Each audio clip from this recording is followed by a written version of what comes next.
विज्ञान संकाय हमारे अग्रज परमादरणीय जो पूर्व होते हुए भी अभूतपूर्व है प्रोफेसर राम प्रकाश पाठक जी, नेपाल से पधारे प्रोफेसर गणेश दत्त भट्ट जी, सामाजिक विज्ञान संकाय अध्यक्ष आदरणीय प्रोफेसर बिंद्रा परांजपे जी अध्यक्षता कर रही हैं, प्रोफेसर अजीत कुमार पांडे जी, प्रोफेसर प्रवेश भारद्वाज जी, नेपाल से आए प्रोफेसर उद्धव पाई कुरेल जी, professor Sanat Sharma ji, professor Satya Mishra ji, professor विनय कुशायत जी, प्रोफेसर नूतन मिश्र जी यूएसए से आई हैं, प्रोफेसर अमरनाथ पासवान जी, समस्त शोध छात्र छात्राएं, प्रोफेसर संजय तिवारी जी मास्को से आए हैं, professor Amarnath Paswan ji, doctor Manoj ji, professor Pramod Shukla ji, professor Satya Mishra ji, राजन द्विवेदी जी, प्रोफेसर एहतसाम खान जी, सभागार में उपस्थित 2 दिनों से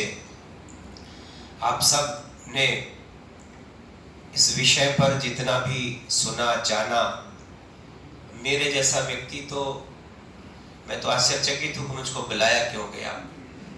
राजनीति का व्यक्ति, वनस्पति विज्ञान का इसी विश्वविद्यालय से पढ़ के पढ़ाई करके निकला तो लेक्चरर भी हुआ तो वनस्पति विज्ञान का, प्रिंसिपल भी बना तो एक कॉलेज का, ऐसा विषय है। लेकिन चूंकि सरदार वल्लभ भाई पटेल इस देश के लिए एक ऐसे शख्सियत हैं जिनका जन्म से लेकर जीवन पर्यंत उनकी मृत्यु तक 1931 अक्टूबर 1875 से लेकर 15 दिसंबर 1950 की जो जीवन की यात्रा है वो बहुत ही अभूतपूर्व है। जैसे जैसे वक्त बीत रहा है ऐसे लोगों की शायद इस देश में उनके जीवन पर कभी इतना किसी ने सोचा भी नहीं था, लेकिन आज यह देश उस पर सोच रहा है। उस पर जब पुरानी बातों को अतीत में झांकता है तो लगता है कि कैसे लोग, कैसी पर्सनालिटी। बहुत 1918 का चाहे वो खेड़ा का जीवन की शुरुआत का वो पहला आंदोलन था जब उन्होंने गांधी जी की नजर में अपना स्थान बनाया। गांधी जी जो उस आंदोलन में कैसा आंदोलन था आपको पता है कि दुर्भिक्ष हो, चाहे यह देश आज इससे नहीं जूझता, यह देश आज अपने 80 करोड़ लोगों को मुफ्त में अनाज देता है। उस दौर के भारत की कल्पना करिए। पाठक जी ने बहुत तुलनात्मक रूप से बहुत अच्छी बातें किया कि अतीत की नींव पर ही भविष्य का निर्माण होता है और अतीत की जड़ों को कुरेदने से तमाम ऐसे घाव और जख्म पैदा होते हैं जिनको आज के सामयिकता के हिसाब से हम उसको अच्छा नहीं मानते। लेकिन वह भारत था जो हमेशा दुर्भिक्ष का, हैजा, कॉलेरा, प्लेग, कोई कल्पना नहीं करता था कि देश में गांव के गांव, बस्ती की बस्ती उजड़ जाती थी। खेड़ा में भी ऐसा दुर्भिक्ष आया तो फिर वहां की, चूंकि उस समय ब्रिटिश हुकूमत थी, उन्होंने राजस्व की माफी के लिए कोई सोचा नहीं। आंदोलन शुरू हुआ, गांधी जी के पास समय नहीं था तो उनको कोई ऐसा योग्य व्यक्ति चाहिए था जो कि उस आंदोलन का नेतृत्व कर चुके। सन 1918 का वह सरदार वल्लभ भाई के कंधों पर जो जिम्मेदारियां मिली, उन्होंने अपने आप को साबित किया। फिर आपने जितने भी फिर आंदोलन होते गए उनमें धीरे धीरे चाहे वो सरदार की उपाधि हो, सरदार का मतलब प्रमुख होता है, तो वो प्रमुख धीरे धीरे प्रमुख व्यक्ति बनते चले गए। लौह पुरुष, विस्मार्क, भारत का विस्मार्क उनको कहते हैं। तो उनके जीवन की यात्रा को पढ़ने के बाद एक एक आंदोलन से उनका जो जुड़ा, बारडोली जिसकी चर्चा हो रही थी, वहां भी वही कहानियां थी, वहां भी वही राजस्व, वहां भी वही गरीब जनता की लड़ाई, और हर बार उन्होंने अपने आप को जंग जीतते वो चले गए। उन जीतने ही शायद उनके मन को, लौह पुरुष बनना ऐसे आसान थोड़े होता है कि पढ़ाई के दरमियान 22 वर्ष की उम्र में जो व्यक्ति हाई स्कूल पास किया हो। फिर उन्होंने घर पढ़ने के लिए पैसे नहीं थे तो किताबें खरीद के अपने घर में, उस समय ये जो लॉ की पढ़ाई थी वो उन्होंने अपने घर से किया और उसको बहुत अच्छे अंकों से पास किया। उनको विदेश जब जाना था तो उनके भाई, दोनों भाई का नाम, चाहे वो सरदार वल्लभ भाई पटेल हो, विठल भाई पटेल हो, दोनों भाई का नाम वीबी पटेल। विदेश जाने का जब उनके घर में वो पासपोर्ट आया, तो उन्होंने अपना पासपोर्ट अपने भाई को दिया और अपने भाई को पढ़ने के लिए विदेश भेज दिया। वीजे पटेल, तो दोनों भाई वही थे। फिर बाद में फिर वो भी गए, उन्होंने भी विदेश लंदन जाके पढ़ाई किया। 36 महीने की पढ़ाई 30 महीने में पूरा कर लिया। तो निश्चित ही बहुत ही चमत्कारिक व्यक्तित्व था। जीवन के जितने मौके मिले उन्होंने अपने आप को सदैव साबित किया। आज एक व्यक्ति को समझाना कठिन होता है। देश की 562 रियासतों को समझा लेना, उनको इस देश की मुख्य धारा में शामिल करना, शायद वो इस देश की एकता अखंडता के लिए इतना बड़ा। आज हम आप अपने घर के अपनी औलाद को, पिता अपनी औलाद को नहीं मना पाता है, भाई भाई को नहीं मना पाता है। आज के जो झगड़े हैं देख लीजिए तो लगता है कैसे सबको कितनी बड़ी हानि थी सबकी। सब स्वतंत्र राजा थे, सबको चिंता हुई कि कमाई कैसे होगी, कैसे हमारा आगे का जीवन चलेगा, हमको राजस्व कहाँ से मिलेगा, हमारी आर्थिक स्थितियां क्या बनेंगी। सबको समझा लेना, सबको समायोजित करना। कुछ लोगों को गवर्नर भी बनाया उन्होंने, तो सबको समझा लेना, सबको साथ लेके चलना।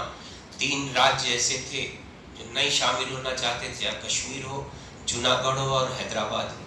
उनके लिए उन्होंने थोड़ी सी उंगली भी टेढ़ी कर लिया। वो भी वो जानते थे अच्छे तरीके से, उनको भी जोड़ लिया। कहीं कुछ लड़ाई नहीं हुई, धमकियों से काम निकल गया। हैदराबाद का विलय आप जानते हैं बहुत कठिन माना जा रहा था। जिस हैदराबाद के निजाम को कभी टाइम मैगजीन ने दुनिया का सबसे अमीर राजा घोषित किया हो। हैदराबाद के बारे में जानिएगा तो आपको लगेगा कि इतनी रिच स्टेट थी। भारत का कोई एक राजा कैसे इतनी आसानी से सरेंडर कर गया हो, मान गया हो। तो निश्चित ही उनकी काबिलियत, उनकी बातों में कहीं न कहीं से प्रभावित हुआ, बहुत प्रयास हुआ। तो अब आज दूसरी बहस होती है। उनकी पुस्तकों को पढ़िएगा तो उन्होंने पुस्तक में कहीं अपने आप को नहीं लिखा। पुस्तक लिखा गांधी, नेहरू और सुभाष। उनका जो लेखन है उसको आप पढ़िए, तमाम पुस्तकें हैं उनकी। तो ऐसे व्यक्ति के जीवन को शायद बहुत प्रेरणादायी व्यक्तित्व है। और ऐसे ही कोई लौह पुरुष नहीं बनता अपने विचारों से, अपने काम से, अपनी मेहनत से, अपनी तपस्या से, अपने त्याग से। परिस्थितियां बहुत जिम्मेदार होती हैं। गरीबी और गुर्बत से जिसका जीवन शुरू हो, बाद में इतने बड़े पद पे पहुंच जाए और ऐसे अपने को इस देश में साबित करे। देश में जो पहला चुनाव हुआ उसमें मात्र 22 राज्यों में चुनाव हुआ। इस देश में जब पहली बार वोट पड़ा तो मात्र 18 करोड़ लोगों ने इस देश में 51 और 52 का जो चुनाव हुआ था वोट दिया। आज इस देश में 100 करोड़ लोग वोटर हैं। ये बदला हुआ भारत है। तब भी इतनी बड़ी संख्या थी कि दुनिया में उससे बड़ी आबादी का कोई देश नहीं था। बड़ी कठिन परिस्थितियां थी। आजादी और एक ऐसा देश जो लुटते लुटते कैसे 47 में भी 33 करोड़ की आबादी थी, भूखे नंगे, रोटी के दाने के टुकड़े के लिए। कभी हम विश्वगुरु थे, कभी हम बहुत अमीर थे, लेकिन सन 1100 के बाद से जो गुलामी का दामन भारत ने पकड़ा, फिर वो 1947 में ही देश आजाद हुआ। जो आया उसी ने लूटा। जिसने धन संपदा तो लूटा ही, सोने की चिड़िया थी तो हर आदमी की निगाह में था कैसी होती है चिड़िया, कैसा होता है सोना। सब लोग लूटने आए, दुनिया के सारे लुटेरे आए इस देश में।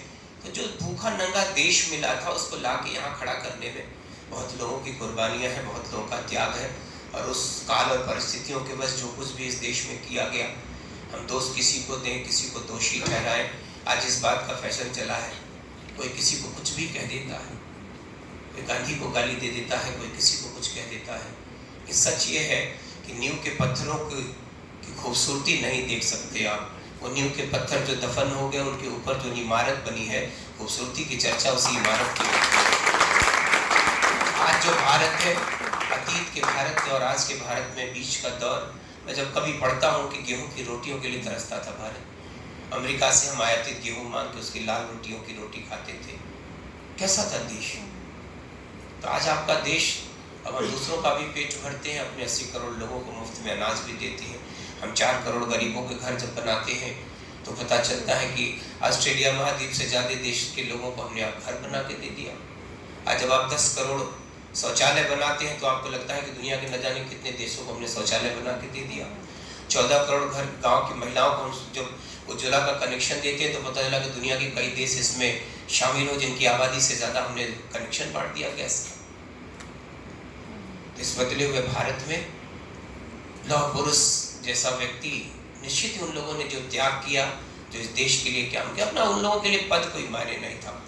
गांधी जी के दोनों बहुत प्रिय थे, जैसे नेहरू थे वैसे ही सरदार वल्लभ भाई पटेल थे। और सरदार वल्लभ भाई पटेल का ये सैक्रिफाइस है कि जो आखिरी मीटिंग इस देश में कांग्रेस की हो रही थी उसमें अध्यक्ष चुना जाना था और ये तय था कि जो अध्यक्ष चुना जाएगा पार्टी का वही इस देश का मुखिया बनेगा, प्रधानमंत्री बनेगा। और उस सभा में, उस सभागार में बैठे बहुमत अगर देखा जाता तो सर्वाधिक बहुमत किसी के साथ था तो उनका नाम था सरदार वल्लभ भाई पटेल। लेकिन उनका ये सैक्रिफाइस है, उन्होंने त्याग किया, उन्होंने अपने को विड्रा किया। चूंकि गांधी जी की पहली पसंद नेहरू जी थे और उन्होंने, गांधी उनके आदर्श थे। उनके जीवन पर आप सबने चूंकि मुझसे बहुत कई गुना ज्यादा पढ़ा है सरदार वल्लभ भाई पटेल को, तो उनके जीवन पर जो उनका जीवन है वो निश्चित ही गांधी जैसे व्यक्ति की प्रेरणा से ही बना है, क्योंकि वो उनको अपना आदर्श मानते थे। और गांधी जी ने भी उनको सदैव ऐसे मौके दिए कि सरदार पटेल जैसा व्यक्ति इस देश में अपने को लौह पुरुष साबित कर सका, सरदार की उपाधि पाया हो, लौह पुरुष की उपाधि पाया, और सब कुछ पीछे जब आप देखिएगा तो गांधी जी खड़े थे। तो काल और परिस्थितियों का दास होता है इंसान। राम को राजा बनना था, 14 वर्ष का वनवास अगले दिन मिला, जिसको राजा, जो वनवासी था वो राजा बना। तो आप जब इन बातों को गौर करिएगा तो लगेगा कि काल और परिस्थितियों से बड़ा कुछ भी नहीं होता। तो जिनको जो बनना था वो बने, और जो बने आज उन्हीं के नाम पर इस देश में दुनिया की सबसे ऊंची मूर्ति की भी चर्चा हो रही थी। जब मूर्ति की चर्चा करिए तब स्थापितों की बात होगी, लेकिन आज दुनिया की सबसे ऊंची, भारत का गौरव है कि भारत ने दुनिया की सबसे ऊंची स्टैचू ऑफ यूनिटी बनाया। उन्होंने देश को भी किया था, तो आज उनकी सबसे बड़ी इमारत, उनकी मूर्ति है। आज उनके नाम पर विश्वविद्यालय है, आज उनके नाम पे बहुत सारे इस देश में ऐसे प्रतिष्ठान हैं। तो ये उनको सच्ची श्रद्धांजलि है इस देश की। जितने भी आप सबने जो कार्यक्रम आयोजित किया है, बहस होनी चाहिए, चर्चा होनी चाहिए, अतीत में झांकने का आपको निश्चित ही से अवसर मिलता है। लेकिन मैंने कहा कि क्रिटिसिज्म जिसकी चर्चा बार बार पाठक जी कर, क्रिटिसाइज करने से कुछ भी, कोई किसी को हम लाख चिल्लाते रहे, हम किसी को छोटा नहीं कर सकते, और बहुत प्रयास करें तो हम किसी को किसी से बहुत बड़ा साबित नहीं कर सकते। जो है वही रहेगा और देश उनको जानता है। तो आप पूरे सभागार को, आयोजकों को बधाई, क्योंकि मुझको अभी बलिया जाना है। और आज का दिन, अभी मैं समीक्षा बैठक चल रही थी, बीच में मैंने अपने कैबिनेट मंत्री जो उत्तर प्रदेश सरकार के हैं सुरेश खन्ना, जिनसे माफ़ी मांगा कि एक सेमिनार है, BHU में जाने का कभी कोई अवसर छोड़ता नहीं हूँ। इसलिए किसी महामना की बगिया का एक छोटा सा नन्हा सा फूल हूँ, इसी बगिया का एक छोटा सा वृक्ष हूँ, पौधा हूँ। जो भी आप सभी इस बात को दुनिया में जहाँ भी सुनता हूँ, यही लोग कहते हैं कि हम महामना की बगिया के लोग हैं। तो निश्चित ही जब भी कभी कोई अवसर मिलता है, लेकिन निश्चित जानता था कि विद्वता के तौर पर नहीं, एक अदने से छात्र के रूप में इस विद्यालय में बुलाया गया, विश्वविद्यालय में। आप सबको बहुत बहुत साधुवाद, बहुत बहुत आभार।